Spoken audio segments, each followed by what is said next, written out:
What's up, YouTube? What is up? Check this out, man. This is going to be a long video. Industry publicist claims Jay-Z and Beyonce is just like Diddy. Lord have mercy. This is the guy. I think he has a case against Diddy. He looked like he's trying to cover himself up, but this guy has worked with a lot of famous people behind the scenes. Kind of remind me of me. I had a little handful of famous people I worked with, but I was a sound man. You know, you starstruck. You already starstruck, so you like, okay, that's the star. I met Denzel Washington, Patti LaBelle, Teddy Pendergrass, Puffy, Faith Evans, Stacey Lattisaw, Tanya Blunt, and Raheem Devon. The list goes on and on and on. But they doing their thing. I'm gonna make sure I do my job, because my job is to run the sound and make sure the microphones is right. Hit that subscribe button, hit that bell. Let's check out what he got to say, man. What is that goat thing called? This is crazy. I saw a huge one of those at one of the Tidal Rock Nation parties in New York, and that was I've never seen anything like that. And that statue had like the Tidal logo on it. I was thinking, wow, this is crazy and compelling, you know? And it was just right in the open, like you walked in and it was just it was right as you walk in. Jay-Z's such into witchcraft and such into symbolism that it's just crazy, and I think that's his influence. Well, Jay-Z 100% is a cuckold, right? He likes to watch his woman, Beyoncé, with other men. And how do you have any proof of this? Or you saying for a fact that Jay-Z is into similar behavior as Diddy? He likes to, basically what Cassie was put through. He likes to watch his girl get in relationships with other men while he sits there and enjoys himself. That's correct. Hey guys, I hope all is well. Welcome back to The Truth Is, where I drop new videos every other day exposing the truth. In today's episode, I will be having a conversation with industry publicist Jonathan Hay. I did an interview with him a few weeks back, and after many of you requested, I wanted to invite him back on so we can have a conversation about some of the things he said and more industry secrets he exposed. I want to thank Jonathan Hay for coming on the platform to have this chat with me. You're going to want to watch this video to the end as things get deep. Now, let's get right into it. Man, I'm starting to notice there's a lot of faceless channels and people covering up their face like they don't want to be seen in public. Wow. Maybe I should do that. What y'all think? Maybe some of these channels I'm doing should be faceless. I don't know. I don't mind showing my face. It ain't that. Anyway, let's go. Hey, what's up, Jonathan? How you doing today? Good. How are you, sir? Jonathan's showing his face. Thank you once again for allowing me to do a part 2 to our first interview. And, in the last interview, you said so much and we ran out of time. So hopefully we can be able to get through all the questions today. Okay, no problem.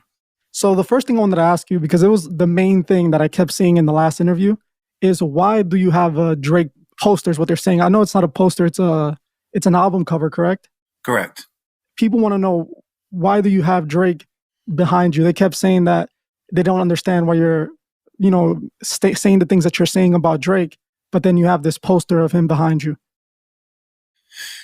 Well, it's just like, that chapter of life, that chapter of my life is behind me.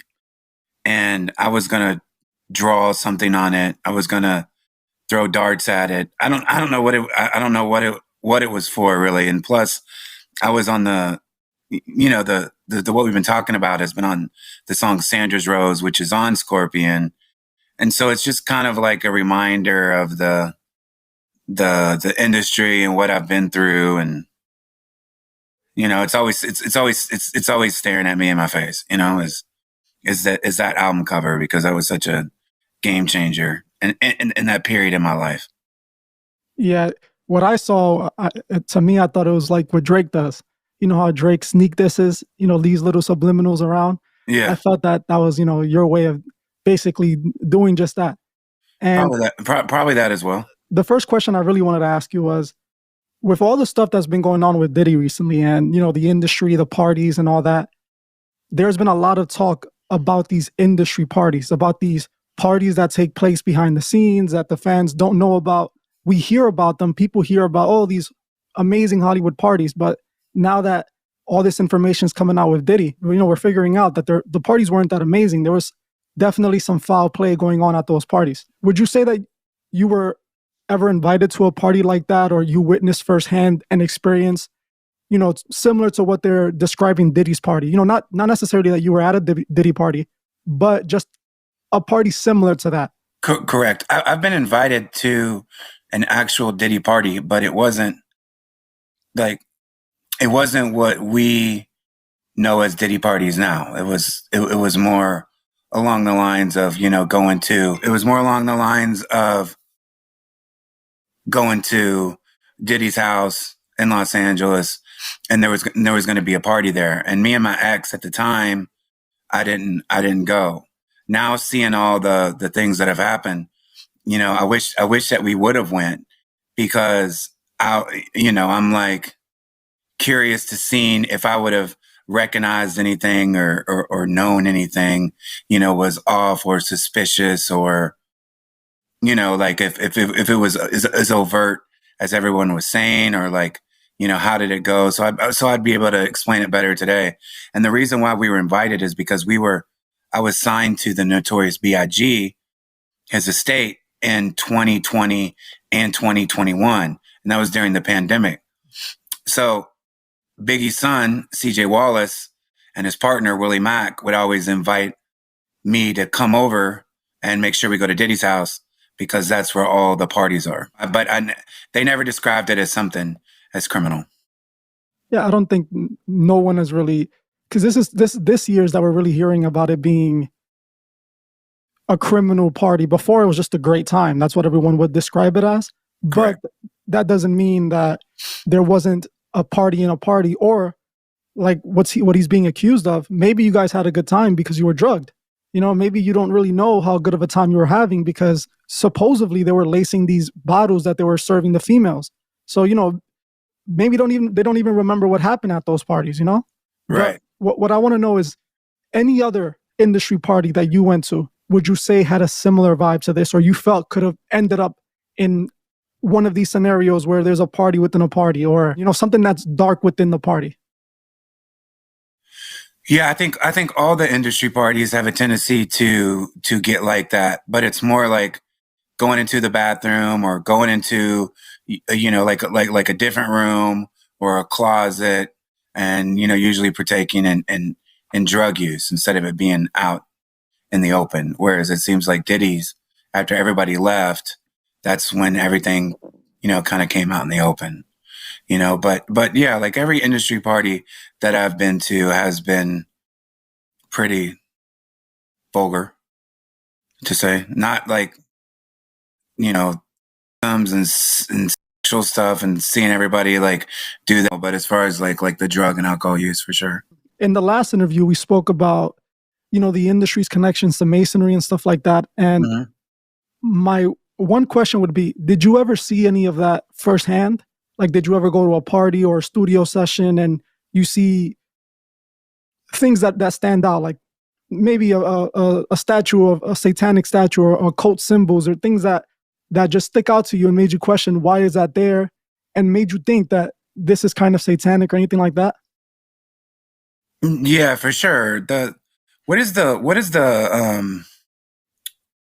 that goat thing called that's like satanic? It's called Baphomet. That.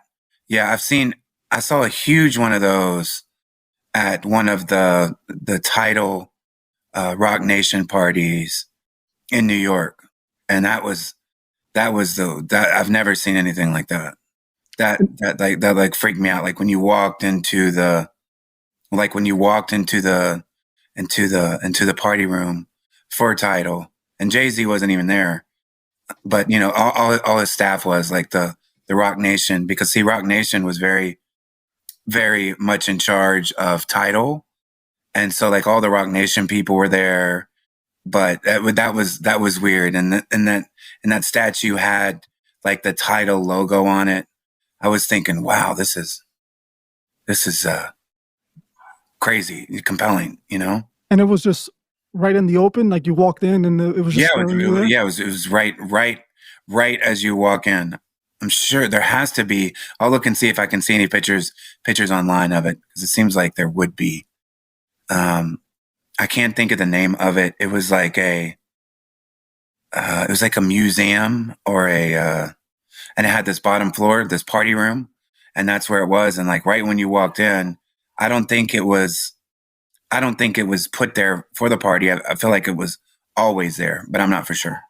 And this is a location in downtown Manhattan? Yeah, and yes, of course. Okay. Baphomet is one of the main occult symbols. It's a deity, but it's also a representation. So it's like, it makes sense. Would you have seen anything else? Like there's this, even with the Diddy situation, a lot of people are saying that it was ritualistic. There's this one woman named Allie Carter. She claims to be a victim of Diddy. And she claims that she was the party favors at the party. She was underage at the time, and she was essentially the party favor. She was presented to guests and stuff like that. And she claims that she witnessed satanic rituals taking place, at the Diddy event. Have you seen any type of things that you would say would be a ritual while you were in the industry at a party or, a studio session or anything of that sort? No, but like when you're doing that kind of music and that kind of content and you're coming together in like the studio or in a large party, I think that is kind of just naturally happening and you don't even realize it.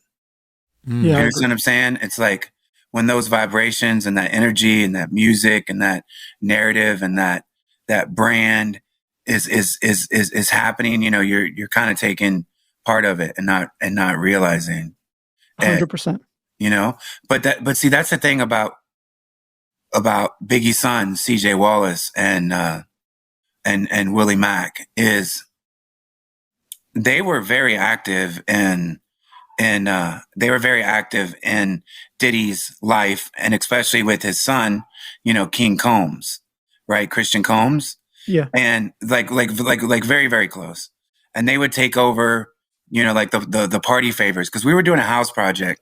And what I've noticed about the house and techno project that we were doing with Biggie is, Puffy was real involved with Burning Man, and he was involved with Miami Music Week, all like the raves, electronic music festival. And from what I get, Puffy got really involved in that type of music. Like that's what he loved. That's what he listened to, his house, techno, electronic music. And so they would constantly, get party favors and taking them to Diddy, from what they told me, because as I shifted towards that space, and that was the first project I've done like that, and that was in 2021. I noticed that world, and being in New York and Ibiza and Tulum, is very much like psychedelics, DMT, ketamine.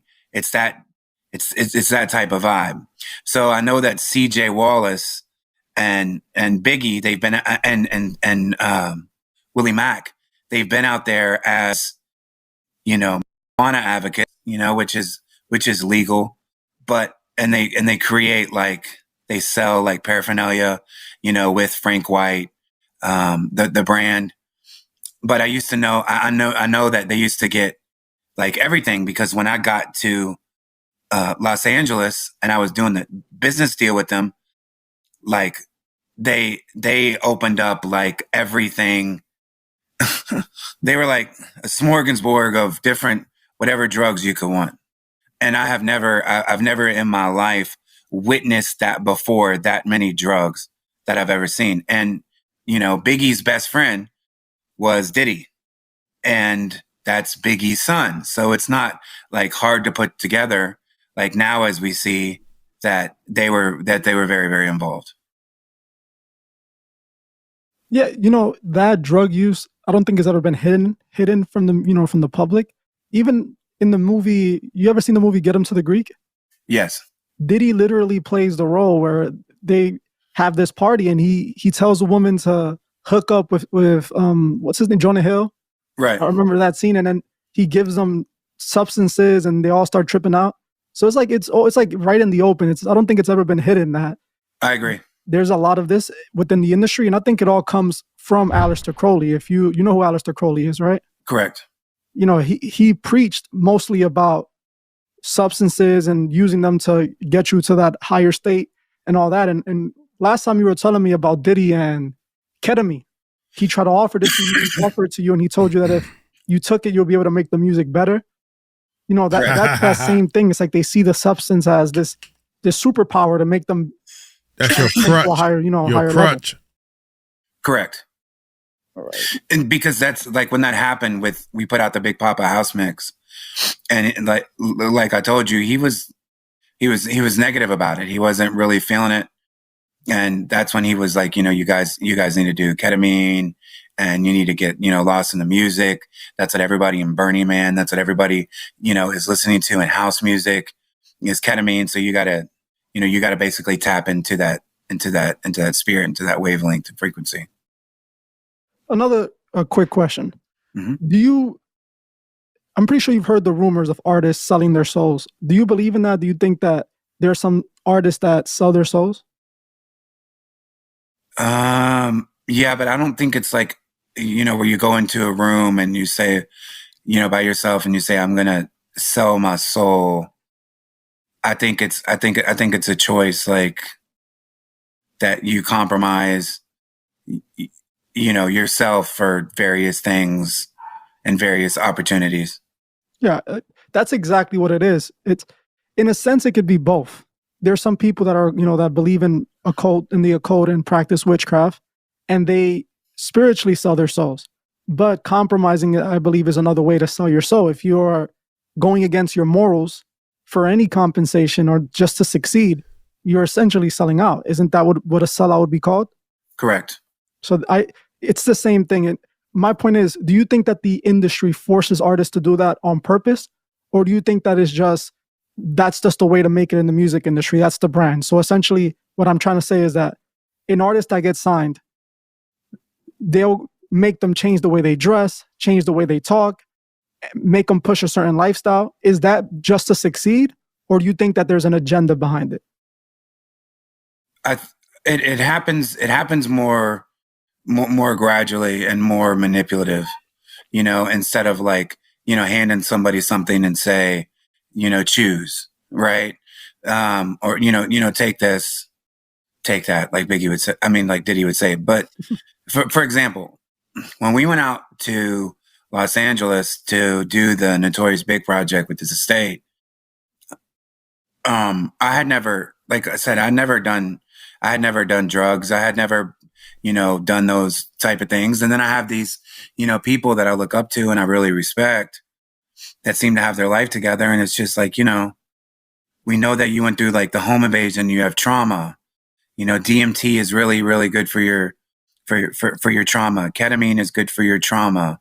Psychedelics are good for your trauma, and they just gradually work things in. And the next thing you know, you're fully blown, immersed into that. Like I told you, 2023 last year was a really, really rough year for me because I was really into that whole lifestyle. Yeah, I see what you're saying. And I just found myself in it. In 2020, before I got with those people, I wasn't anywhere. I would have never done that. Next thing you know, 3 years later, I'm, into all kinds of like psychedelics and stuff. And I'm thinking that, it's helping me and helping me heal when it definitely wasn't. Yeah, I feel it's definitely manipulative. It's, like they egg you on little by little. Mm-hmm. But what I was trying to ask you is do you think that is the record label's final agenda? Like, do you think that at the end of the day, that's what they want the artist to become? Not just because it sells records, but because that's what they want to push. You see what I'm saying? Yeah, So yeah, for sure. You worked in as a publicist. For so sure. You created narratives, For and sure. you helped push these narratives. Would you say that these narratives always had this, this negative lifestyle attached to it? Yes, for sure. No question. Do you think that an artist can still be successful without having those,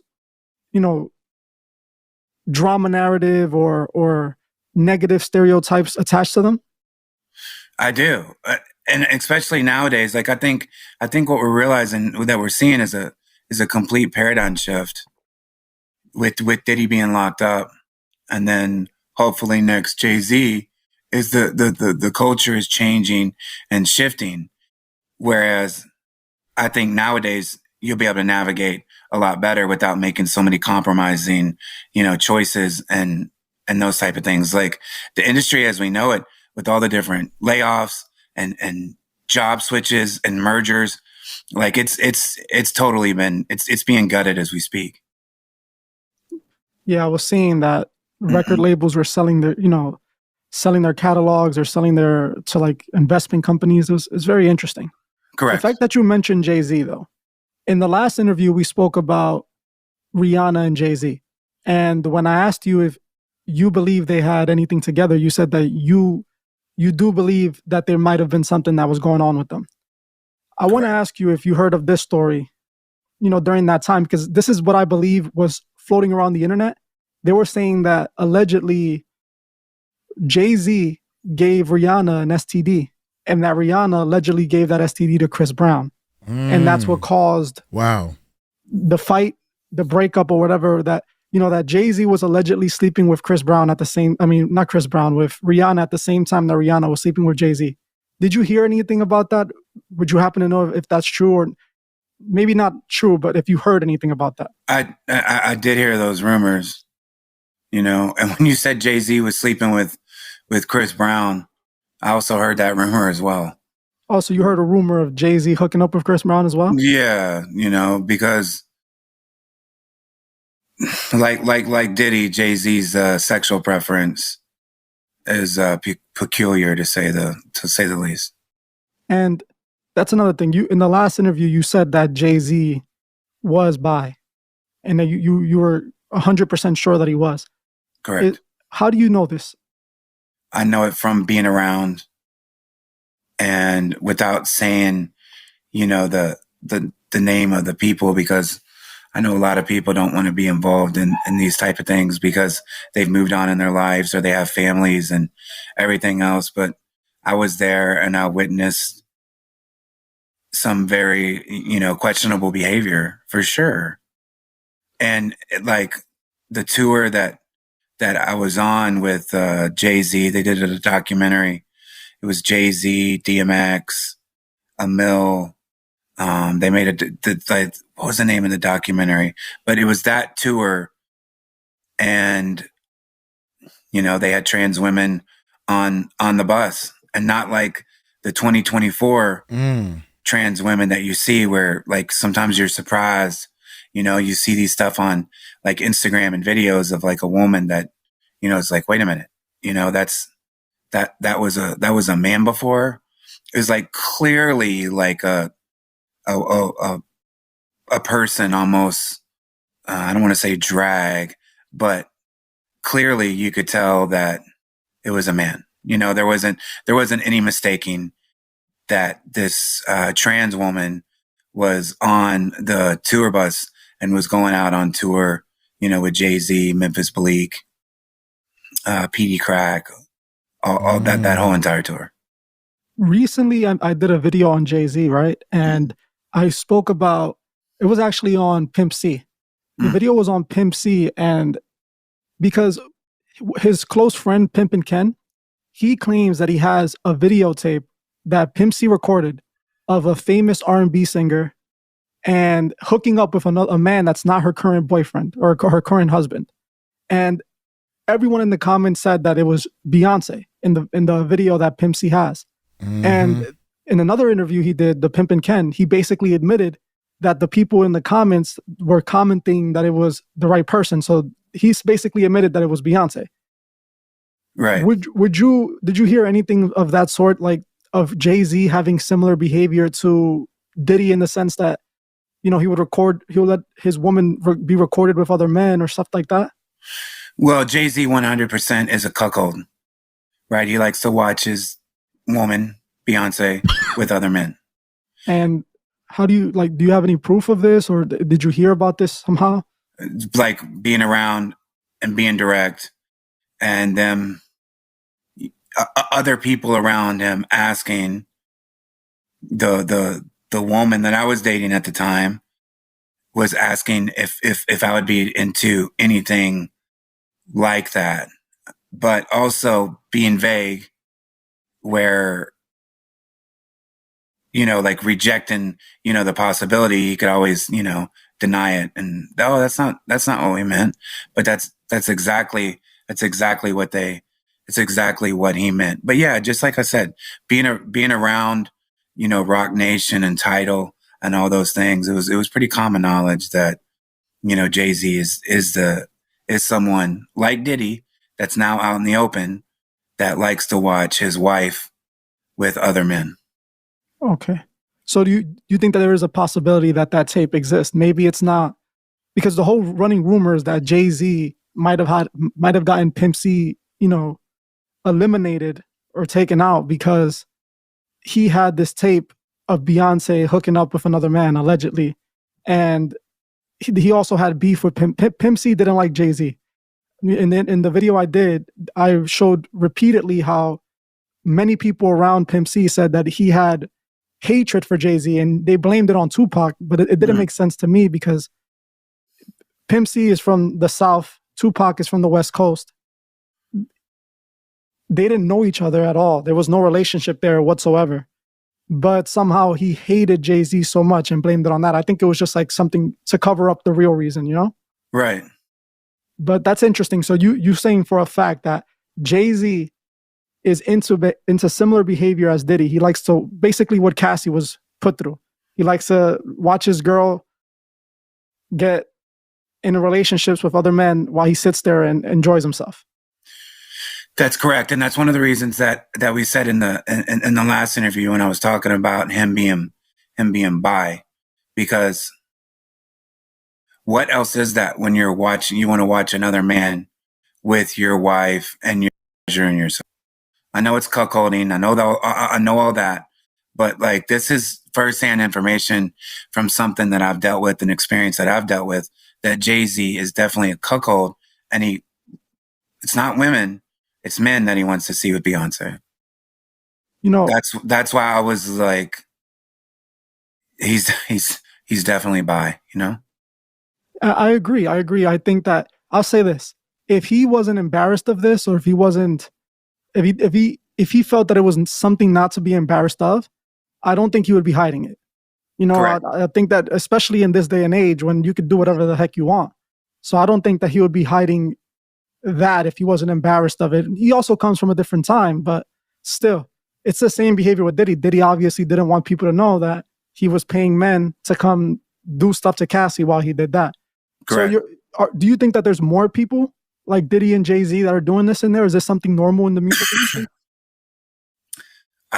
I don't know. They're the only ones that I know that are really, into it, and they were at the very top of the food chain, and that's their like fetishes and their kinky, behavior that they like to, partake in.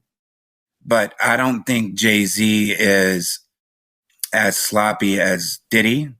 It seems like Diddy got very comfortable with his sexual appetite and his perversions, which is like he would just fly in all these different male, escorts and, for his parties and stuff like that. Whereas I think with, Jay-Z, like he has to have a, like a relationship and a sort of trust. And that's why it was really surprising to me to see, Ray J come out speaking against, Jaguar Wright. And he's like, Beyonce, because Ray J is one of those people that is allowed to be with Jay-Z's wife. Interesting. So you're saying essentially that Ray J is one of those men that Jay-Z would watch hook up with Beyonce, allegedly? Correct. Very interesting. Have you heard of Thelema before? No. Thelema is actually the religion that Aleister Crowley founded. It's a cult religion, and it focuses on sex magic. Have you heard of sex magic before? No. Well, just from like the Chili Peppers song or the album. yeah, they're also followers of Aleister Crowley. Sex magic is a form of ritual magic, and it's all about sexual energy and sexual forces. And one of the things that they would do is do exactly what you're saying right now. They would have their wives, their significant others, hook up with other members of the religion as a ritual, and they would watch and they would all partake in the ritual together, and it would release, sexual energy to them. I know for a fact that Jay-Z is a Thelemite because he actually wore Aleister Crowley. He wore a sweater with Aleister Crowley's Creole on it, "Do what thou wilt," which it really is, "Do what thou wilt shall be the whole of the law." It's the main concept of the religion of Thelema. And that's why I ask you if you've seen anything satanic within the music industry, because Baphomet is also another deity that's honored in Thelema. Thelema doesn't see anything. They don't see any specific deity as their god. They channel these deities. The fact that you're saying that you know for a fact, or you are at least, you think that you've heard that Jay-Z watches Beyonce do this. Would you say that they're definitely into some ritualistic type of behavior? Yes, definitely. Definitely. And listen, this is something that I've witnessed, firsthand, being around, their type of situations and people that they are, that they are into, So yeah, man, it's also weird. Now that we're talking about Jay-Z being essentially bi, in the last interview, you mentioned that DJ Khaled, Sway, and RZA were also possibly bi or gay, and you didn't say allegedly. You were 100% sure. Is it because you mentioned the show? You guys were on a show together. Did you see them do anything on that show that made you believe that? On the show, so like where their essentially gay freak off took place was in the basement of the home that we were recording in, and there were no women. Wow. It was only men, and they were downstairs, going at it. Very loud, very explicit, very aggressive, very sexual. You could hear everything, that was happening. It was like being in a porn for IMAX, like just loud and in your face and surprising. And like I said, King Tech was trying to drown out what was happening. King Tech has been Sway's business partner for 30 years. He was working on the projects that I was doing. King Tech was one of the judges of One Shot, along with Crooked Eye, Mike Smith, and Sway Calloway. He was one of the judges, and he was co-producing on a project that I was involved in. And he was, trying to drown out what was taking place downstairs, but he couldn't, because when you're recording music, it's like stop and go. So it stopped. But you could tell that he was trying to like mask it, turn it up, keep it as loud as possible and keep it going while they were downstairs going at it. I want to make it clear that it's not that we have anything against anybody's preference, but sometimes it appears that these people aren't even gay. They're just kind of going with the flow or being made to do things, compromising, essentially selling out to, make it to the next level. Would you say you've seen any of that? Like artists that are not gay or don't appear gay, and then they're in there doing things that they wouldn't normally do, but they're doing it for a check or doing it for an opportunity? Yeah, correct. Or just because they're fans. I mean, listen, I don't know what makes them do that. Right. To go there. I was more disappointed in the whole fact that Sway Calloway, being a journalist, an esteemed journalist, someone that I really looked up to, that I thought would be like a very honest, objective, fair person. Like I was so excited about meeting him, and to see that, he had a wife, and, there he is committing adultery, as well as, RZA, somebody who gave me the Apocrypha book. Like he was one of the people that he seemed very, very spiritual at first. And now 10 years later at One Shot, and here he is in these, basically a gay orgy. It was 4 people. I mean, it is what it is, My theory is that it's all related to the occult. Like I said, if you look into Thelema, you would see a lot of these practices, a lot of even the gay hookups. That was also seen in Thelema as a rite. That's what they call it. It was a rite which represents, it's a ritual. They go through these degrees and they have to do certain rituals. And in Thelema is do what thou wilt, which do whatever your will and, manifest your desires, all that stuff that is taught in the New Age essentially now. So as I'm describing this, is it appearing like the religion of the music industry to you? Definitely. It seems like that's the basis or maybe the foundation of it. Interesting. And you know who Ab-Soul is, right? Mm-hmm. He made a whole album. You can look it up. It's called Do What Thou Wilt. And it was inspired by Aleister Crowley. All of the songs were rights within the album. And recently, he tried to end it all. I don't know if you heard about that back in 2022. Jaguar Wright was just talking about that recently on her last interview, where she mentioned, your interview with me and how you were exposing the truth. Right. So speaking about that, did you get to see the Jaguar Wright Piers Morgan interview? I did. Both versions. What did you think? When I first saw it, I was so happy for her and I was blown away. And I was so happy that she crossed over to mainstream. And I really looked at Pierce like, okay, this is changing.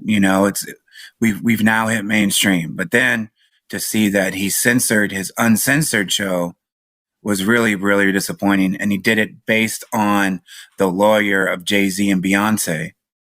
Their words, like no proof, just their words that this is not true. Jay-Z and Beyoncé have never, participated in anything like this. Jaguar Wright is not telling the truth.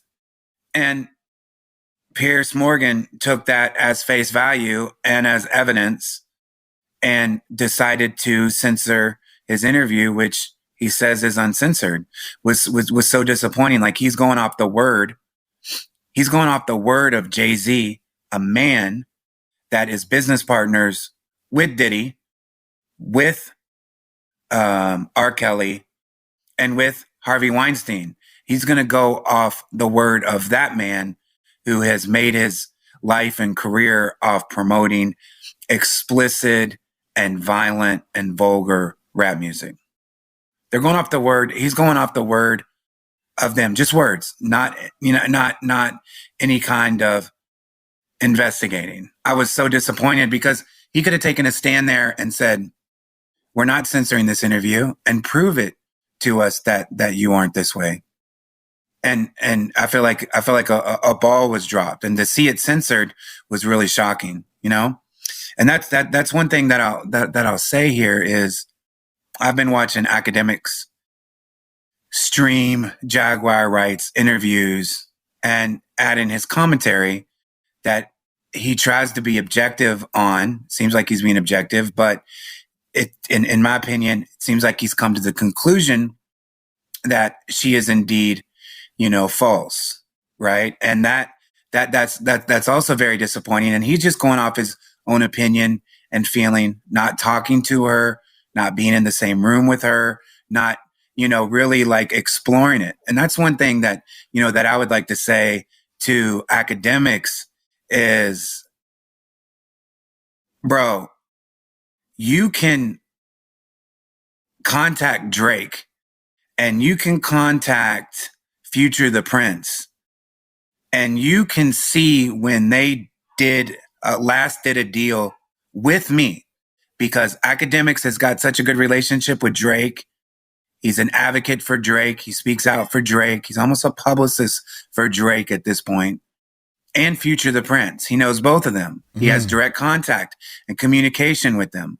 I want academics to ask them if they know who I am and when is the last time that they have done business with me. And that is this year of 2024, right? Not 2023 or 2022. 2024 is the last time that Drake and Future the Prince have paid me to do a deal with them. So if I can touch the levels of Drake, and I should add a pause and a no Diddy to that. If I can touch that level, who is the biggest artist in the game, right? Until Kendrick basically broke him down. If I can go that high, then everybody else is also within reach. So like, I would like to challenge academics to, see if I'm telling the truth. And he can do that by simply contacting Drake and contacting Future the Prince and see my relationship with them and how I've worked with them, and then start there and then go back. So when I'm saying Jay-Z's a cuckold, it's because I know that Jay-Z's a cuckold. If I'm saying that like facts, like almost to a situation where my roommate was being groomed and being vetted out and being followed to see if he would, if they expressed they were attracted to him, right? They expressed that they were interested in him, and they vetted him out. They were watching him, and he kept telling me, and I was like, no, bro, you're bugging, you're tripping. It's not even like that. Well, it was like that because they want to keep that secret. And that's just one of the things. And like what I've seen from Rock Nation and what I've seen from Tidal, like this isn't misinformation, that we are spreading. It's based on fact. And someone like academics who likes to speak down on those things can simply text Drake and can simply text Rock Nation and can get the truth that, yes, I was involved. And once up until this year, not last year, not 10 years ago, not 20 years ago. And this is one thing that I'll say about Jaguar Wright is a lot of people are saying, well, Jaguar Wright's last project that she did with Jay-Z was in 2021 for Unplugged, right? And 2001. 2001. Yeah, sorry about that. No problem. And she hasn't been around. Okay, but this is what I know. It's like, since I've done your show, and then from doing real life, from doing their podcast and from doing other interviews, the people that have come to me, the victims that have come to me and sent me information and sent me screenshots and sent me, their stories, that they just want to speak to somebody because nobody believes them. If I've gotten that in 2 months since I started speaking out, imagine what Jaguar Wright, who's got a way bigger reach and has got a way bigger base, imagine what she has received from people and victims. And I'll talk to these people, and I know that she does too. And Jaguar and I haven't even spoke about this, what I'm saying right now. But if I'm getting this information from survivors and from victims and people who don't want it to be known that they've taken part in these things because they have families, right? They have careers, they have other things in their lives. They don't want people to know. They just want to express that because they've seen me speaking on like your platform and other platforms. So they'll speak to me. So I've been like, it's been so crazy the amount of people that have reached out to me. So I know that Jaguar is through the roof. So Jaguar is up to date and current and dealing with so many people, way more than I am. And it's very, very, very real and very sad that the stories that I've heard and the experiences. Now, some of it, when I like, go through the process and be like, is this real? Is this true? Is this not? But it's overwhelming, the amount of information that I've got, and the people who are related, who keep telling me to, speak out. It's absolutely crazy. So I hate it when people say that she is not informed and she's just making up all this stuff, because I know that she is very informed. You know, Piers Morgan, he's controlled media, in my opinion, and I only think he invited Jaguar on there so that she can pile up on Diddy. Because my theory is right now they made Diddy the enemy for the entire industry, so they're trying to pin everything on just Diddy. That's how they're washing their hands out of it. They're like, hey, Diddy did it all. Diddy is the monster. We don't do that stuff. It's only Diddy that does that. You understand what I'm saying? Correct. So it's like they're sacrificing Diddy because he's the one that's already in trouble with the higher ups from his deal with the IGO. I think that's the brand code. Right. But with academics, he's also controlled media as independent as he wants to appear. He's signed to Elliot Grange, which is the son of Lucy and Grange. He signed directly to Strange Music. That's why academics promotes Ice Spice, and he was a crucial part in 6ix9ine's career. So academics is not independent media. Academics is bought by the major labels. He's going to protect the major labels. And Jay-Z is one of those big executives that he doesn't want problems with. He knows what Jaguar Wright is saying is the truth. He knows it. He's just going to do his job, which is like what you did at one point as a publicist, is to protect these artists and build them up. He's not trying to build them down. The only time he went against Diddy was when Diddy was having issues, well, not Diddy, when he was having issues with Young Miami and the other artist, I forgot his name. So academics started going at Diddy, but I'm pretty sure he got a call about that. And you can see him, he's been trying to discredit just about every case that comes up with anything that has to do with Diddy or Jay-Z. You know, and specifically Jay-Z, he's going to protect Jay-Z. He's going to protect Drake. But we know why he does that. The only reason he's doing that is because he's paid by Elliot Grange and Lucy and Grange. Lucy and Grange owns UMG. UMG, Universal Music Group, is the biggest label and houses, if I'm not mistaken, it also houses Def Jam. Correct? Correct. And Rock Nation. So Correct. if Rock Nation and Def Jam both fall under the same label that academics is, technically he signed to his son's label, but it's his son's, it's Lucy and Grange's son. So he still has some authority there. I can see why academics wouldn't be open to even take her seriously. Right. Well, that's why I challenge him, because I'm riding with her. I know what she says. I know what she says is the truth. Is to challenge academics to simply make the call or make the text to Drake and Future the Prince about me and Rock Nation, and then it can never be disputed. And I wonder if academics would say that. Okay, well, I spoke to Drake, I spoke to Future, and yes, he has been involved with Drake's camp now for 7 years. And yes, they just did a deal earlier this year where they paid me. So I would like to see that happen, because it needs to happen, because Jaguar Wright needs some she needs some respect on her name at this point, because she's out there fighting the good fight. It wasn't just even academics too. It was Teray. It was also DJ Vlad. It was like they were attacking her credibility. It's like they came out like they were sick in the dogs. Like, get them. They don't want no one talking about Jay-Z and Beyonce. Did you hear what Vlad said? I did. What'd you think about that? I thought it was disgusting, because Vlad would love to have her on his YouTube channel, because he would get the most views that he's received in a long time. And that's what Vlad is about those views. And he is, I said this before on this thing that I went viral on TikTok the other day, is Vlad, me being a white person, he's the reason why we're called culture vultures.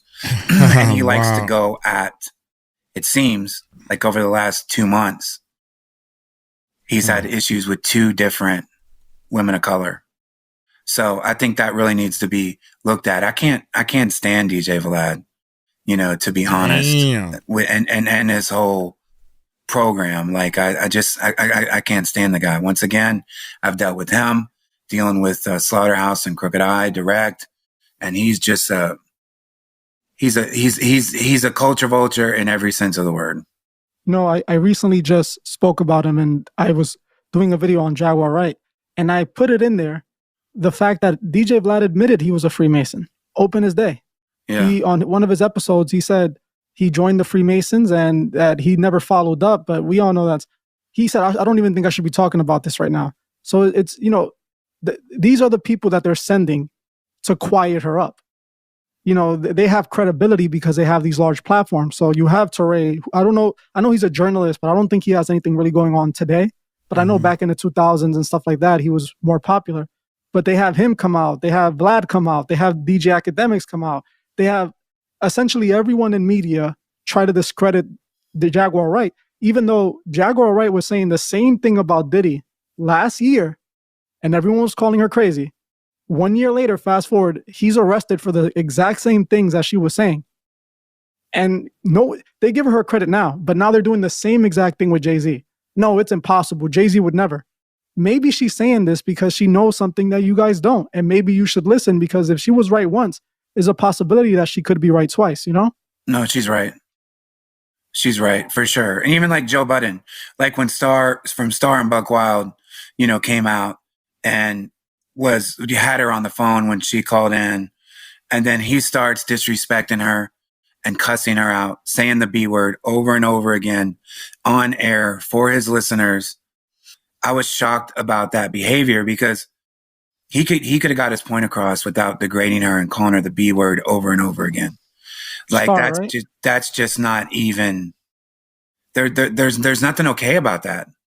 And Academics and Joe Budden have both gave him a pass and laughed about this man being verbally abusive to a woman, calling her the B word over and over again. And that was really disappointing for me to see Joe Budden agree that behavior, to talk to a woman like that, is okay. That just lets you know, okay, these men cuss out their women, degrade them with the B word, because nobody's speaking out that a black woman was just, verbally abused on air, calling the B word over and over again. Everybody was just like, yeah, it's what she deserves. She's spreading misinformation. That's crazy. But that's what they do. That's how they control the narrative. And you, as a publicist, I feel that you should definitely have a good inside look at this, because, like you said, they hired you to spread a narrative. They hired you to cover things up in the past. This is how they control the narrative. This is how they control who gets in trouble, who doesn't get in trouble, what's okay and what's not okay. You go to people who are the voices of the industry. Academics is a voice of the industry. Vlad, however you want to look at him, he still has a large enough platform where people go to him for hip hop content. So essentially, these people are the voices, and they're easy to buy out. You give them money and they say whatever you want them to say. I don't think they're doing this because they want to. Maybe they're afraid of messing up relationships as well, but still, that's just still money. It's all money related. They're mouths that you can buy. And right. I feel like they're being sicked on Jaguar Wright.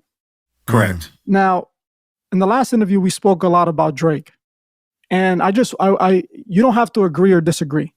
But from what I got from it, this is my opinion. I think that Drake might have had issues with you because you were working with his baby mother at the time. Mm-hmm. She got pregnant. She told you that she got pregnant before the world found out. You ended up on some magazines or some blogs or something like that, of that sort, where you were speaking about this pregnancy and you confirmed it before Drake had confirmed it. And then Drake also thought that maybe that information was leaked to Kanye's side because you had connections to Kanye through a good music artist, which is Sci-Hi the Prince. Correct. Then you believe that because of this incident, Drake might have made some calls, or someone in Drake's squad, or someone around Drake, or someone that just maybe just a super fan of Drake. Who knows? We're not saying Drake did anything, but maybe someone close to Drake might have made some calls where you're from, had some people do what they did to you when you were essentially kidnapped in your own home, right?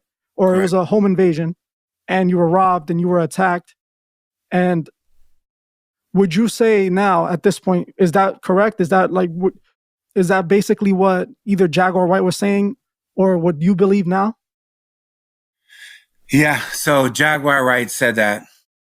Then you and I spoke about it. And then again, like after she did Pierce Morgan and the interview that she did, that's like 1.5 million views, she doubled down and brought it up again. And once she did that, people back home, because so many people are paying attention, that we're finally getting justice. So I'm going to the prosecutor. His name is Crit Cunningham in Kentucky. He's the one who, had the three people arrested and convicted.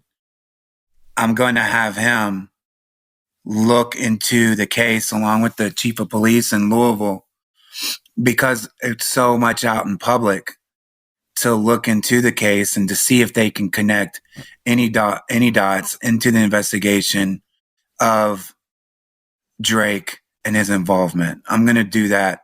Like, I'm in the process of writing that, putting together all the evidence. And that's something I'm definitely doing this week, because that's something that needs to be looked at, by the authorities. And with you talking about it on your show, with Jaguar Wright continuing to talk about it, it's reached so many people at this point that they're gonna have to at least look into that. And if there's something there, hopefully, press some kind of charges and get some justice here for that. Okay. Because at the very least, he taunted it. Definitely no. And if he's involved in any way, then justice, you deserve it. You know what I'm saying? What happened to you? Or if he funded my exes who got a super lawyer.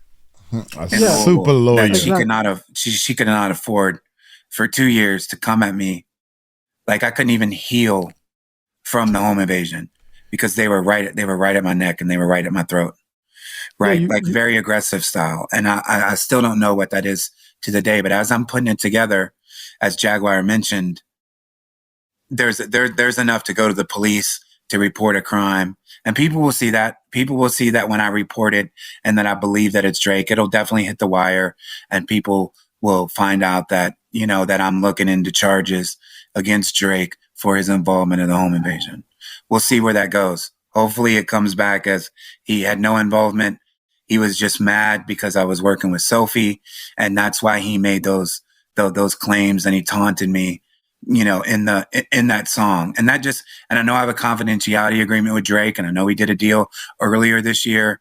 But when I think about that, because I've just ignored everything for so long, when I think that Drake actually taunted me with the situation that has ruined my family, where I was duct taped and bound and pistol whooped and held in my home with my 14-year-old daughter, if he's going to taunt that, then really at this point, I hate to cuss, but it is Drake, because I don't want anything to do with him. There's nothing that he could pay me, to be involved with him, because he's taunting me in the worst thing that's ever happened to me, something that I'll never get over, and something that's destroyed the relationship with my daughter. And if that's fair game to him because I was representing his baby mama, then, I mean, you're talking about one of the wickedest people in the world, so hopefully, I don't want to say anything and keep going, but just leave it with the authorities, and hopefully we can get charges. Just to put this out there, if for any reason Drake was involved and it's related to a crime, NDAs are no longer valid.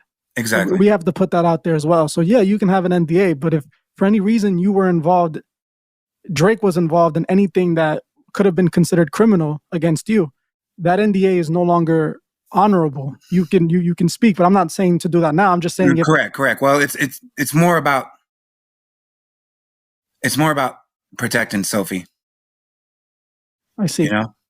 But I will tell you this, and I've never said this before, and this doesn't affect my confidentiality with Sophie, but I also heard that he was hiding a daughter then. So when Kendrick Lamar came out and said that, I was shocked, because that I heard that back in 2017, that Adonis was not his first child, that he had a daughter, and that Adonis has a sister. I heard that from being within the camp. And that's why I told you, like, you know, have academics check me, test me, you know, any of those guys who claim they know Drake, you know, to see if I'm not involved with Future the Prince, if I'm not involved with his lawyer, Larry Stein, if I'm not involved with Drake direct. So I do know that I never met her, but I did hear that he did have a daughter, and I heard that he was a deadbeat. And from what I've heard from other people that don't like him, the stuff that Kendrick Lamar was saying in those disses were so powerful, and it's brought Drake to his knees so strong, is because it is so real. And Drake does have people around him that don't like him and that aren't happy with him, right? So they complain, just like if you and I, we work, you know, at a job, right? And we know that our boss is like foul and we hate our job, but it's paying us good money. We got to take care of our families. You know, we're going to do the water cooler talk, and we're going to talk about, man, I can't stand that supervisor. I can't stand our boss and all those things. Drake has those people in his team and his circle right now that do not like him, that I think fed Kendrick Lamar some of that information because it's too true, you know, like, and then Kendrick comes out and exposes that. And that's why Drake has taken, you know, such a hit, because he just got hit with the truth. Right. So I've heard about Drake's daughter since 2017. Okay. Now, with the Drake and the Kendrick Lamar situation, I feel that a lot of the things that Kendrick said was basically already out there. Right. You know, the biggest thing that he said was that Drake was a PDF file. You know, Right. you know what that means. So Correct. essentially, that was already pretty much, I've been saying that since 2021, that I feel the same way because of the video of him with the 16-year-old girl on stage, that even after he Wow. confirms her age, he kisses her and feels on her. So, you know, that's Wow. kind of PDF file behavior, you know? But the whole Kendrick and the only reason why I couldn't buy into that beef whatsoever, and I felt that it was highly manufactured, was because it came at a point where hip hop was very, very, very dry. You know, it was being reported that hip hop was having its worst year. Sales weren't coming in. And a lot of people say that, why would Drake want that to be, you know, have been said about him? Why would he agree to a manufactured beef where Kendrick would say something so, you know, crazy about him? But that's the thing. Everyone was already saying that. Even academics. There's old videos of academics saying that Drake was into them young. He was joking, but there's videos of it because it was common knowledge. You know, I don't think it was anything out there, but I do agree that this backfired on Drake. You know, they've definitely both made a lot of money. You know, Drake made a lot of money and Kendrick Lamar have made a lot of money, but who came out on top? Kendrick Lamar did come out on top, but I don't think that takes away from the label's involvement in this beef, because who benefited the most was the record labels. Oh yeah, they came out on top. Yeah, they own both of the artists. Correct. You know, Kendrick Lamar, people think that he's an independent artist, but he's not. He's actually has an imprint through Universal Music. And Drake's best, you know, his baby father, if you want to call him that, is Lucien Grange, the head of Universal Music Group. So, correct. You know, they're both into the same groups. But I definitely agree with you that this did not end up on Drake's best. It wasn't something that, I don't think it went the way Drake expected it, you know? Correct. But I definitely want to see where this goes, because I know that you can't speak about Drake. I feel, and you could agree or disagree, I feel that there's more that you want to say about Drake, but you legally cannot. Can you agree? Okay, so and to protect Sophie. And to protect Sophie, which it's an honorable thing to do, and I respect it. And it's honestly, I don't want you getting in trouble. You shouldn't get in trouble for saying the truth. It shouldn't be that way. But in this industry, that's how it operates. Would you say that that's common though? People have to sign NDAs like nothing in the industry. That's just something that happens every day. That happens when you go to parties. And at parties too, they make you sign NDAs. That's correct. And can you tell me how these NDAs look like? What are they asking from you? Not to talk about the party? Yeah, not to talk about the parties. They'll take your phone. You know, they'll put your phone in a bag, and you can't have your, you know, cell phone. That's why a lot of people are saying there's no, you know, evidence of the, you know, the Diddy parties and what's going on. Like, because you got to think those are huge events that he did almost nightly.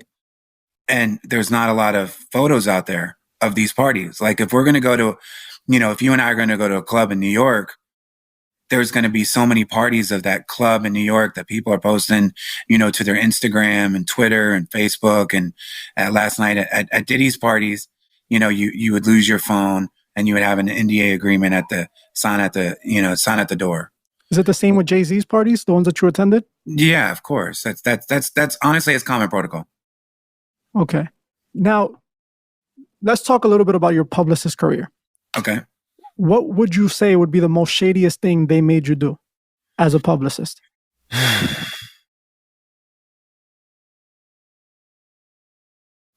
The Rihanna situation. And why would you say that?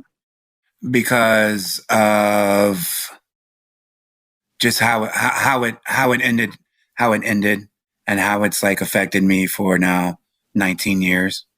Yeah, because I see people, they were like, oh, he's a liar because he admitted to, even though you literally told them you only said this because they offered you, and I found out what they offered you. Apparently, you don't have to agree with me. What I read online was that they offered to help one of your artists with a title deal, something of that sort. Now, you don't have to agree, but that's just what I read online, you know? Now, Rihanna, did you know Rihanna? Like, did you meet her? I did. And of course. Was she not like what she is today? Would you say that she was different or more innocent?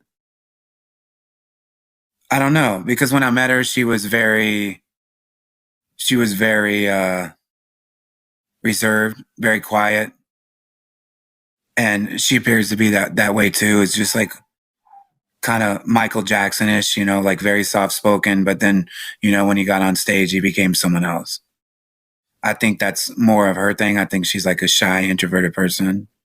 But when I was around her, like I didn't know, and there's that information out there as well, about Rihanna and about the publicity stunt, because I was supposed to fall on the sword completely and say that, that I didn't even know her, that I never even worked on the project, but it was too far out there and it was too far known that, and it just like, it was so sloppy, it fell apart, because people have known, since 2005, especially like the industry people in the media have covered Rihanna at the beginning of her career because I was involved. Right.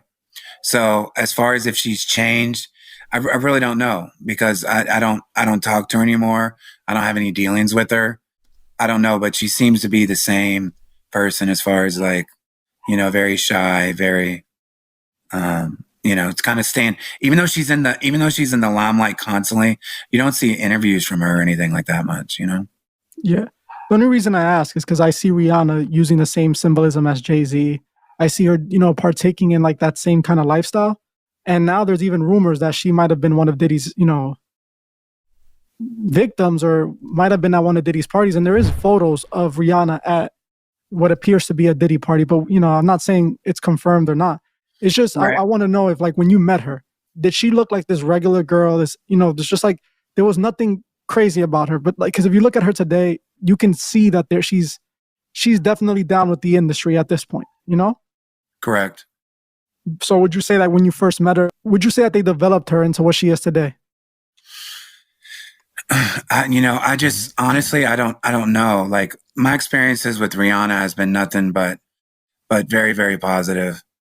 And she seems like a very wonderful person. I really don't know. I've also seen some of the symbolism that you're talking about, but like I said, a lot of these things are so manipulative. It's like you get like a rack of all these different clothes, and it's like, hey, try one of these for the photo shoot, or photographer will suggest, and you don't even realize what you're putting on.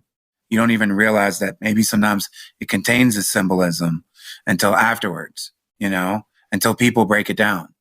So I don't know, man. I like to think of her as somebody who is just a good person. And I think that maybe she's changing to more independent, away from the industry, and just really focusing on her family. Fair enough. At the end of the day, I feel that Rihanna might be involved in some of the industry activities. I know that she's not the one that does the treatment for her music videos, but there's even a music video where she's dancing in front of a projector screen, and behind the projector screen, they literally flash the princess of the Illuminati. So it's just things like that that makes me question these artists. And if, for example, I'll ask you this question. Wow, that's crazy. You are an artist right now. I sign you to a record deal, right? And you're just doing what you do. You put on the clothes, you record the song, you shoot the music video, and then you watch the music video over and they add Masonic imagery or occult imagery in there, and they're making you appear as satanic. Would you just go along with it, or are you going to stand up and say something? At what point is it you standing up to it, or you just going with the flow? Do you understand what I'm saying? I think it's both. You kind of go with the flow, and then maybe you question it, and then you think these people are your friends. No, it's not that. It's really about this, and it's really about that. It's so manipulative, and it's so hidden. It's such a shady business, but all that honestly from her, all that comes from Jay-Z. Jay-Z's such into witchcraft and such into symbolism that it's just crazy. And I think that's his influence. That's his input into her career. And I agree, because she was only 16, but like, that's what I'm trying to say. At what point do you stand up and say, I'm not doing that. I'm not comfortable with that. I'm not a Satanist. Right. I don't know. I don't know. I think, like I said, like it's so highly manipulative. And even if she did say that, I'm sure he's got a response. Okay. And I'm not trying to push on you. No, I understand totally. I dig for the truth, and I don't have emotions when it comes to finding out the truth. That's why I feel I don't attach myself. The truth is the truth. I don't like anybody. I don't like any artist. I don't have any love for any artist. I love humans. I love people. I love everyone. And no one gets away with it in my eyes. If you are involved, I'm going to call you out. And if you want to clear things up, you have a million times bigger platform than me. And I've already had issues with Kanye West in the past. Early on my YouTube career, I exposed the same imagery and the same things about Kanye West. And I got a manual copyright strike from his team. It was literally his record label listed. It wasn't a content ID, which is what literally happens when you use someone's music video or something. This was someone on his team. The same thing happened to me when I spoke about Tupac. I had a manual takedown, and it was the craziest thing because it was from the man who took Tupac's last photo, which I don't even understand how he managed to see. The video had like 60 or 50,000 views, and he apparently saw the video and it listed his name. I looked him up. It was the man who took the last photo of Tupac in the car with Suge Knight. So I got a copyright strike for that. I feel that I'm going to call out the truth, what I believe is the truth, no matter what the cost is. And I comprehend that you have a relationship with Rihanna, and you didn't see anything like that. So I respect that. And we can move on to the next question. While you were in the industry, nothing like this ever happened to you before? A different artist that didn't like something you said about them, a story you ran about them? Never. When Jay-Z, when you had said that about Jay-Z and Rihanna, they didn't try to threaten you or reach out to you attacking manner? No, I was part of the team. Okay. Oh yeah, so because you were working for Rihanna. Rihanna was signed to Jay-Z. I was working for her team. Yeah, I was working for her team. They didn't like the fact that not for her direct, for her team. Yeah, I get it, because you weren't, the artist isn't hiring you. The team is hiring you as a publicist to work on articles and stuff like that. Correct. So you saying that Jay-Z's, when they reached out to you, they told you they were going to compensate you in whatever way, and correct. You were to report that you started the rumor and that it was a lie. Correct. 10 years later, afterwards, after that we had put it out, after we had came out, with our marketing plan for Pond to Replay, 10 years later when the book dropped, the Becoming Beyoncé book, and they found out that I was in the chapters. I didn't know I was going to be in the chapters until the book dropped, right? Then the book dropped, and all of a sudden I start getting contacted about, to speak on what happened. I think it was on Wendy Williams. The author went on, was maybe the first one. And then that exploded then back in 2015 while I was working with Tidal, helping them launch and helping them do publicity for their app against Spotify. that when I was working with them, the head of Rock Nation contacted me and wanted me to basically fall on the sword, go on television. It wasn't an artist that I was working with on Tidal. It was like Tidal had made me like, I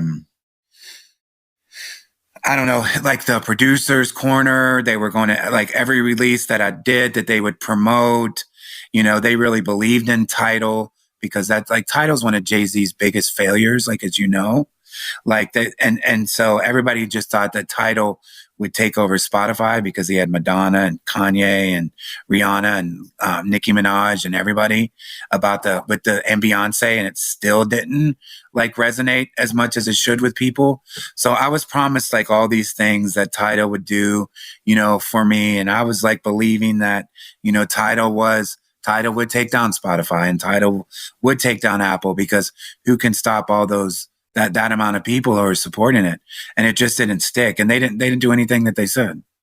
They were the ones that made you go on Inside Edition? Correct. They got that for you? They set that up? Correct. Yeah, it's interesting, man. So I want people to realize, because essentially, I'm not saying you're saying it, but I'm saying it. If they made you cover this up, they essentially made you cover up a crime that Jay-Z allegedly hooked up with Rihanna, who was only 16. Now, bless you. I also read, bless you. I also read that the police were reaching out to you at a certain point about this. That's correct. But that was in 2005 when it first happened. Mm-hmm. Okay, and you obviously you denied it. Yeah, I was so freaked out. You know, that was 20 years ago, right? So I'm in my 20s, and like we're just like starting, and the guy that I was with, you know, his name is William. We were in Florida. He was like an intern with me. We're just chilling in Florida and Kissimmee, like in between Kissimmee and Orlando. And we're pulled over, you know, by these unmarked cars, and we're taken into this interrogation room over by the Kissimmee Library. And he was like freaking out, like, we're going to jail. And I was like nervous, but I'm like, no, bro, we're fine. Like, there's nothing to worry about. And when I was interrogated, like in that room, I started to get nervous. Like, wait a minute, like, what's happening here, right? Because I've never been in a situation where like I'm interrogated, especially by, you know, Homeland Security and the feds or the task force. I think it's what they were for Jay-Z, because the rap artists back in the day used to have those task force that they used to always talk about. So whatever this was, these government officials, whether it was a task force, you know, looking into all the businesses of Jay-Z, you know, they came to me and asked me about my involvement. What did I know? Did I know about him and Tierra Marie, Foxy Brown, Rihanna, like all those people?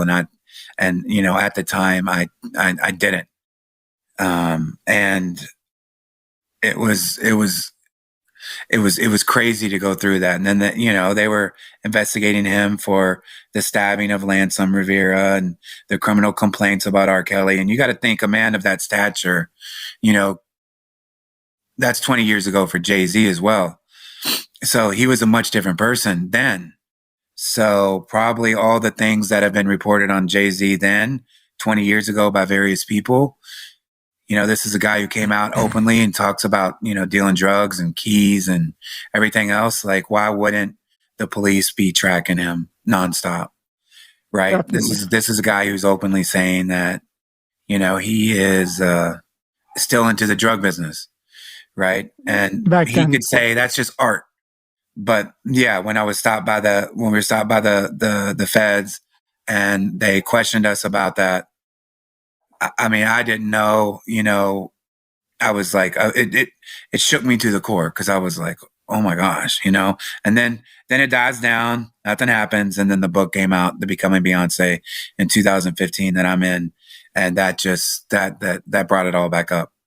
You know, because here's the thing too, is like, if you look at my past, I've never done interviews. Like my first one was with like Tista Tells, which Jaguar saw. And then, you know, And then I did hers, and then I did yours, and then I did other ones. Before then, this has like never been my thing, is like doing interviews like this. You understand? Like I might have 2 out there, and like my whole 20 years, I've been very, very, very behind the scenes. So me coming out and speaking like this is a very new thing from seeing some people like Jaguar, right? You know, to come out and to speak just makes me feel like I have a responsibility to the public as well to share the story and hopefully help some people out there, because like as I said earlier, the victims and the people that are hurting that have reached out to me, like maybe that's what God has me doing here, is just helping people and giving someone, you know, a security blanket, so to speak, to be able to speak about what they've been through. Yeah, you know, it starts with someone. Someone has to lay the foundation down. And if you're basically like you're basically doing now, you're calling out, you're backing up Jaguar Wright's claims. You're saying that Jaguar Wright isn't lying about Jay-Z, or, you know, at least you believe some of the things she says regarding Jay-Z. Because I know we can't prove everything Jaguar states, because it's impossible unless you have insider information, or unless you were there. But you could at least take her word and do an investigation and see what else you find. That's how I like to look at it. Oh, and that's the thing, is like when you think about Kanye, he got his start with Jay-Z. Yeah. Right. And Jay-Z is best friends. He was best friends with Biggie, and Biggie's best friends with Diddy. And it just goes back to those. It always goes back to those people, Jay-Z and Diddy. And one of those people is in custody in Brooklyn right now. Yeah. And the other is people are thinking that he will be next, you know, and I don't think there's a question that he'll be next. I think that just the stuff that I've got from people, not only what I've witnessed and not only what I've heard from being involved in the corner, being involved in those circles, like being involved with Jay-Z's biggest artist, Rihanna. Well, Kanye would be, but I've also been involved with him. And being involved with Tidal, being involved with Rock Nation, being involved with Tidal. For me to hear all the stories then throughout the years and witness some of the stuff that I have, but now hear from these victims and people that Jay-Z, that they claim has hurt, is just so overwhelming that how could you not believe it? It's not like Jay-Z and Diddy aren't related. Like, these guys are friends. They are business partners. At every Rock Nation and Diddy party before the freak-offs, when it was just Diddy's birthdays, you see him and Jay-Z together. So why wouldn't Jay-Z and Diddy practice the same thing? Like what each other's doing? They're the same people, right? And so is Biggie's son. You know, like, once again, that I had a contract with the Notorious Big Estate. He's corrupt too. They're all so corrupt, and they're all tied in together. For Kanye, it breaks my heart, because I thought that he was out of it with the Jesus is King. I was like, yes, this is unbelievable, you know, and seeing him speak out at, like, you know, about Christianity, about God, and, you know, him not having, you know, any cuss words. And now all of a sudden it seems like he's back to that time. Is that really hurts, because, you know, the thing about God is he will forgive you. And I just felt like we were going to see Kanye just become a major Christian artist. And it just hurts to see him backslide. Now, see, me, I've been very vocal the entire time with the Kanye and the right. Christian era, what I call it, but I never bought into it. And the reason why I say this is because I don't judge off of what a person says. I judge off of what a person does. And Kanye never stopped using occult symbolism. Kanye also, there was, academics said this himself, that the whole entire time that he was recording these so-called gospel artists, it was rumored that he had orgies in the studio with multiple women. Now, oh wow, this on top of the fact that Kanye also admitted that he sacrificed his mother. This is not my words. These are his own words. It came out of his own mouth. You can look this up. My mom ain't here. My mama was sacrificed. Me too. You understand? Yeah. He also admitted that, you know, through symbolism, that he's a part of the same kind of club. But I agree with you 1000%. God can get you out of anything. So I wouldn't be surprised if God got Kanye out of this situation, but I don't think it was genuine. I think that Kanye was trying to play God and he succeeded. It seemed like he was having people worship him.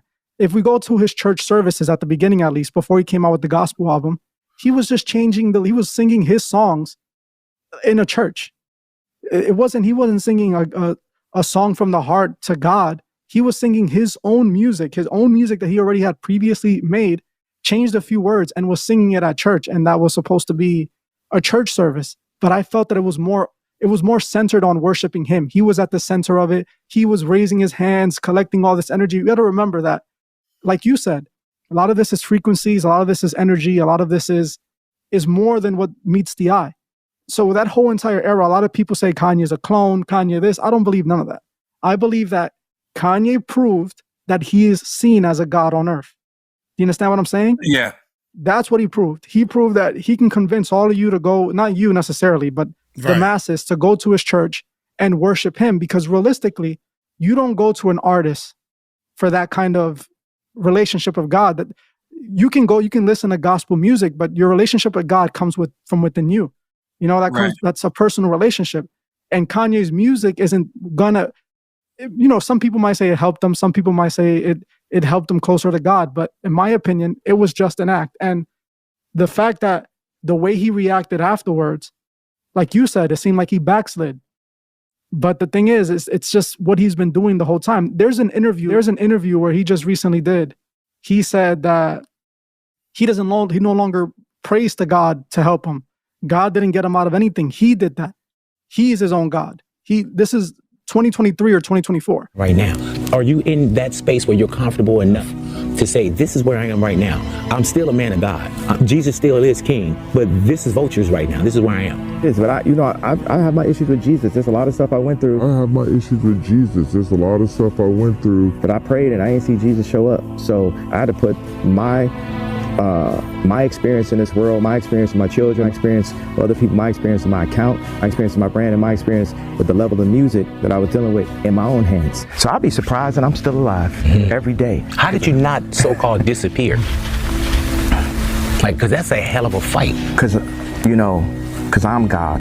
Because I'm God. Anyone to disagree, I'm the God of me. You can't tell me who I am. I can't tell y'all. I could tell y'all. It's y'all job to listen. I'm the God of me. I don't know if I'm in heaven already and shit. I got number one. For all you know, I might be on like a fourth dimension version of the lifestyle. I don't know. I must have died in this accident. Right. Recently came out of his mouth.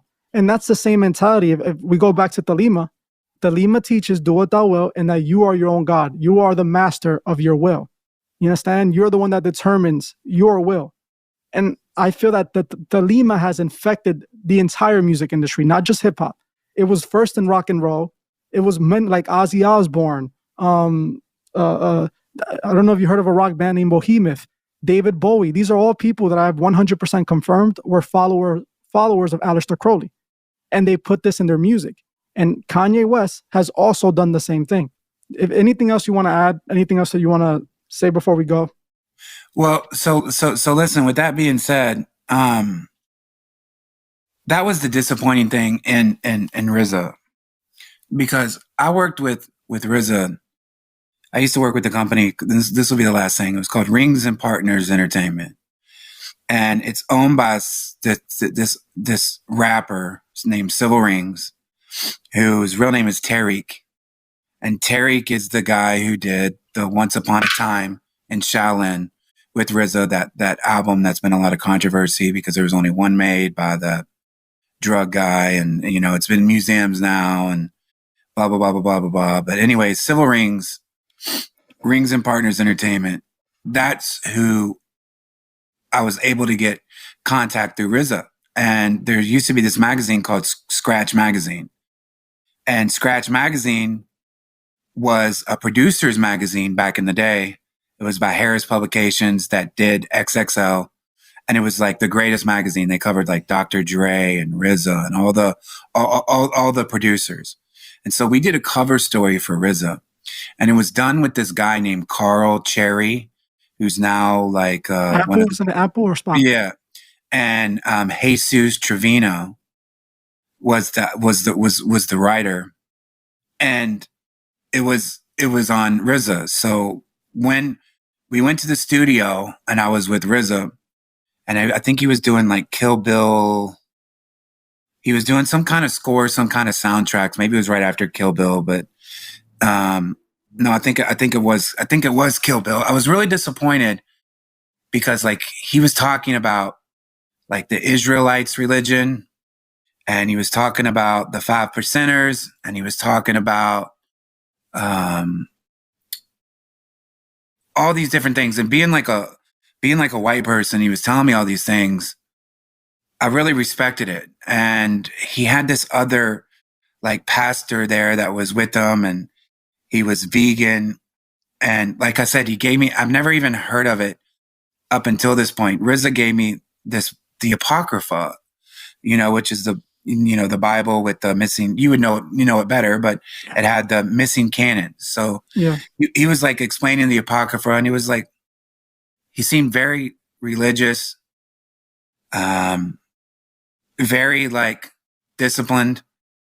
So to see him 10 years later on One Shot, and to see him not want to do cocaine and suggesting that him and Sway Calloway and DJ Khaled don't do cocaine, so they have coke, and then to go downstairs and RZA and Sway Calloway and DJ Khaled and the guy that was with DJ Khaled to go down and have their own gay orgy was so disappointing, because like I said, this is a guy who gave me the Apocrypha. This is a guy who I really looked up to, even whatever people feel about their own religions and stuff like that. This was a person that I really looked up to with the Wu-Tang Clan. And that's one of the reasons like I'm so bothered by it. And I just want to close, like, because a lot of people have hit me about like, like there's no way Sway Calloway and no way RZA. I would say the same thing, being like a fan, but it did happen. They were in a gay. King Tech was there, and so was Crooked Eye. Goes by King Crooked, who's in Slaughterhouse, who's Joe Budden. Slaughterhouse was Joe Budden, Crooked Eye, Royce da 5'9", and Joel Ortiz. They were a group. Crooked Eye was like one of my best friends. He's been around my family. We've done a lot of projects together. He's also really, really close. He goes back even further with King Tech and Sway Calloway. Like, I wish Crooked Eye would confirm that all this did happen, because he was there listening to the orgy. He was there listening to them. He knew what was going on, because he wouldn't even make eye contact with me, because, it was such a startling moment. And these are pillars of hip hop that, I was trying to look at him like, bro, like, what is this? And texting him, and he wasn't even answering me. You could just tell he wanted it over with. Crooked Eye did not participate at all in any of in the orgy that was happening. So that was very, very disappointing, about RZA so much, and Sway, people that I really looked up to. Not to cut you off though, real quick, because it's something important that you say, that you kept saying that they did it right there while you guys were in the area, and it's close enough to hear them. It's the house. It's the house. They were downstairs. I think they did that on purpose. I think that, like I was saying earlier, that's what my ex says. That's what my ex said. Yeah, I think that they were trying to see if you guys wanted to play ball. Not saying that they wanted to make sure that, number one, you're cool with it. Number two, this is what goes down. For example, real quick, actually the Wu-Tang. It was the Wu-Tang. It was Inspector Deck that said this. Crunchy Black said a similar story, but Inspector Deck said, and this is even better because it connects right with RZA. Inspector Deck said that he was walking around in a party and he saw this activity, guys on guy, guy on guy. And he said it was the biggest celebrities he knew. He was shocked. At the end, he said these people approached him to check his temperature, to check his energy, to see how was he going to react. Are you going to be down to party with us and come into these rooms? Or are you going to walk out the party and we know not to invite you again? You know? Would you Right. say that's something like, do you think that they were testing you right there? And King Crooked, is that his name? Crooked Eye? Yeah, right? Well, I think that Crooked Eye, or he was just as traumatized as me, but he'd known them for like 30 years. Like Sway and King Tech, I put him on the Wake Up Show. I think it's just one of those things that he's just ignored because, Sway is very powerful. Tech is very powerful with Sirius XM and Shade 45, that he doesn't want to rattle any feathers, and he just wanted it over. But there's a story that came out in like 2016 that I left one shot to be with my adoptive family, to be reunited. I think I spoke about this in the last one, and I just had to get away like so fast, and my ex at the time, she was saying those same things that you're saying, was like they were wanting, us to be involved, or that type of thing. I was like, no, that I didn't know what to think. I just wanted to get away as fast as possible, and that's why I left one shot, because it was so corrupt. Did they at any point like come up to you and try to like see if you realized it, or did they just go as normal, like nothing was going on? That was the weirdest thing, because it just went on as normal. Nobody even talked about it. Yeah, that's crazy. And like I said, it's not, I don't think that people want to say, oh, what do you have against gay? I don't have nothing against them. But when it's kind of being forced in the industry, like, oh, you don't have a choice, I don't think it's right for artists that are trying to make it, if they're straight and they're being forced to do things with someone like Diddy for a record contract. That's not something he did at free will. That's someone that's being taken advantage of, someone they're dangling their career or their success. Hey, you either got to do this or you're going to walk out of here with nothing. You understand what I'm saying? And no one's going to believe them anyways. Who's going to believe it? Like, you were there. You were with them. You saw, you heard it, you experienced it. And there's still people saying, no, that's not true. You're just making this up. Why would you make this up? RZA isn't relevant right now to the moment. Sway isn't relevant right now to the moment. These are people from back in the day that no one, even DJ Khaled is most likely the most relevant person in this conversation. But he's not even, I don't see you gaining anything from you making up this story. You see what I'm saying? Yeah, correct. I believe you 100%. I don't think that there's no reason for you to lie about this. Now, if you were saying the same story about Drake, maybe some people, oh, he just hates Drake, so that's why he's making that up. But you're saying that you were fans of these people. You're saying that you were hurt when you realized that they weren't who they claimed to be. Correct. Especially somebody who gave me like the Apocrypha. And especially someone who was very like preachy to me. And I looked up, and we got him the Scratch magazine cover, with Carl Cherry. And that's why I keep dropping these other names too, is because I would love to see these people speak out. I would love to see Crooked Eye, speak out. I know he's upset with me, I'm sure, about saying these things, but nobody's came out and denied it. They've all seen these things. Nobody, CJ Wallace hasn't came out and denied anything that I've said. Crooked Eye hasn't came out and said, oh, he's not telling the truth. That's why it's like, I want people to come out and say, this is wrong. This isn't what happened, yada, yada, yada, because it's all the truth. With Biggie's son. So you're saying like he's a Diddy 2.0 essentially? Yes. What are some of the things that, since you worked with him, what are some of the things off the top of your head that you would say make him similar to Diddy that you've seen him do? The drugs, the getting all the drugs for the parties during the pandemic. It's so crazy. Like, I was with my ex at the time that I told you, she was doing the project with me, and she was a former stripper. She was a former dancer. And we were going to go to Diddy's party because we were invited with CJ and Willie Mack. And I, as a hip hop head, wanted to go, of course. And I wanted to strengthen our relationship with CJ Wallace and the Notorious Big Estate, because we were doing business with them. And I wanted to be at Puffy's house, right? Because of his party then. Like, it wasn't, like I said, it wasn't. It's also a massive networking opportunity. Yeah, it's like I wanted to be there. But instead, we went to this rave, this Carl Cox rave in Los Angeles. And because, you know, she was one of the people that got me into like house music and, you know, started the whole Diddy project. I mean, the Biggie project. And we were going to go to the Carl Cox rave. And then afterwards, because they said it was going to be an all-nighter, we were going to go over to Diddy's house. But as soon as the Carl Cox show ended, the Carl Cox rave, I was texting both of them, sending a message to their Instagram, and they didn't answer. It was an unseen, and we didn't see him until the next day. And they had said, you know, they had been at Puffy's house. He takes the phones away. Sorry about that.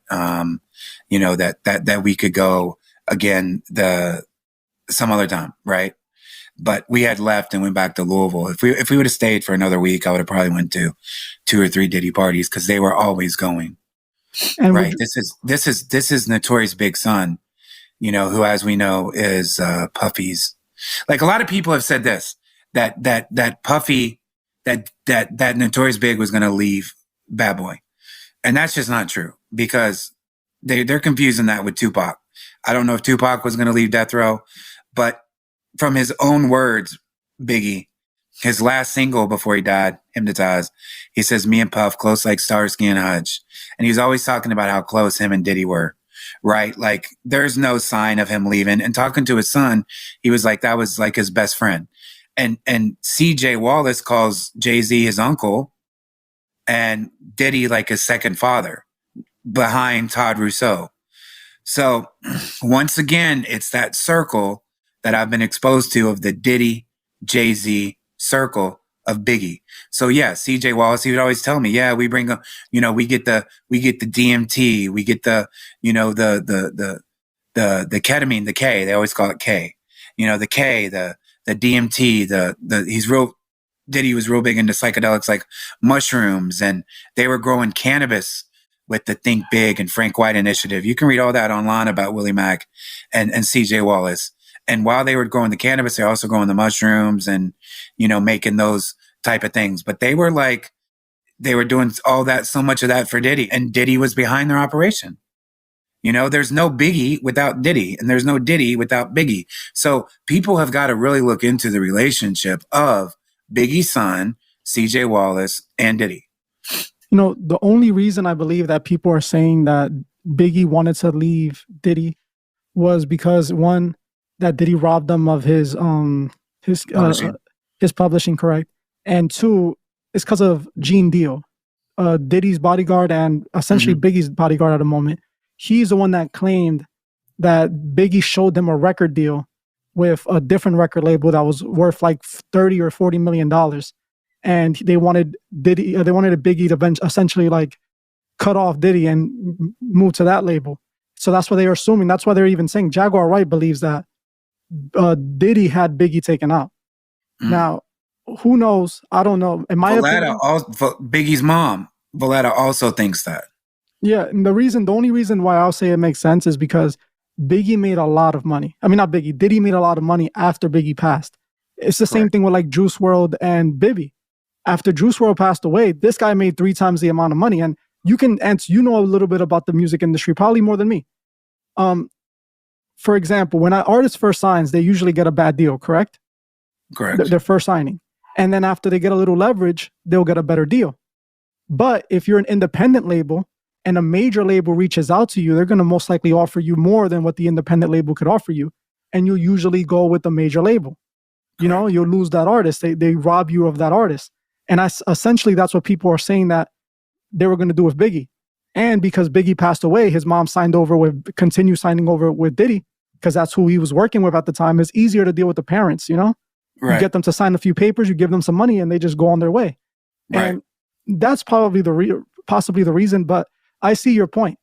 Biggie and Diddy never appeared to be enemies or appeared that they were having any disagreements when they were around. That's correct. But you wouldn't say, would you say that Biggie's son is hosting like these freak off parties possibly? Have you heard of anything like that? They were definitely doing parties, and they were definitely involved with, Diddy's sons, for sure. Okay. But were they freak offs?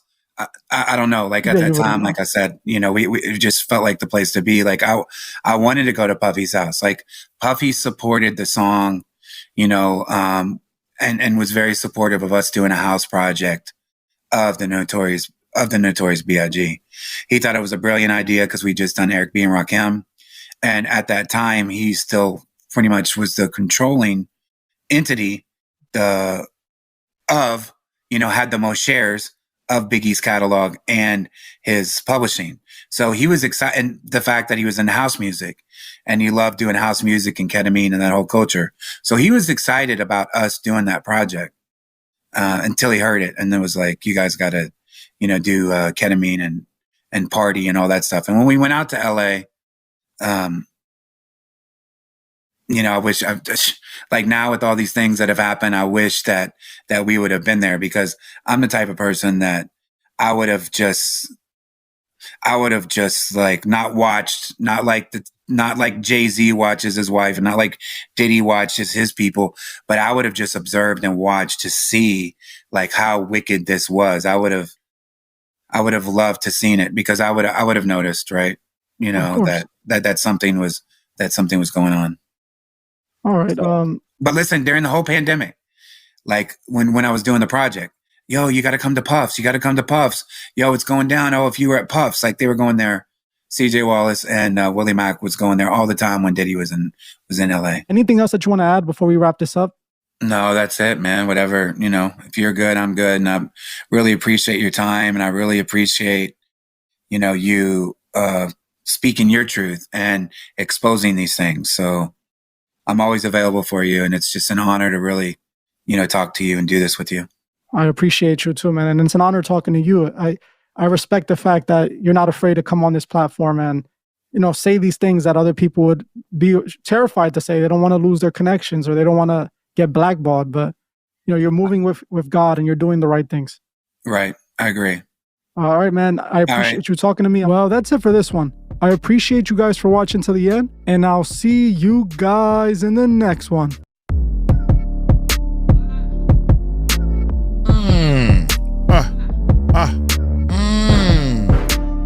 So my man is saying, whoa, he's saying he's seen Jay-Z doing some kinky stuff, man. I don't know, man. I don't put nothing past nobody now these days, man. I don't know. I don't know what to say, man. I'm very, very disappointed in a lot of people in this music industry, man. They doing a lot of weird stuff. Their music ain't selling. DJ Khaled, all this stuff. Industry publicists risk it all exposing Drake, Jay-Z, and all that stuff. Hey, I'm going to get on up out of here, man. Y'all take it light, take it slow. Tell them Uncle Mike told you so. Peace out.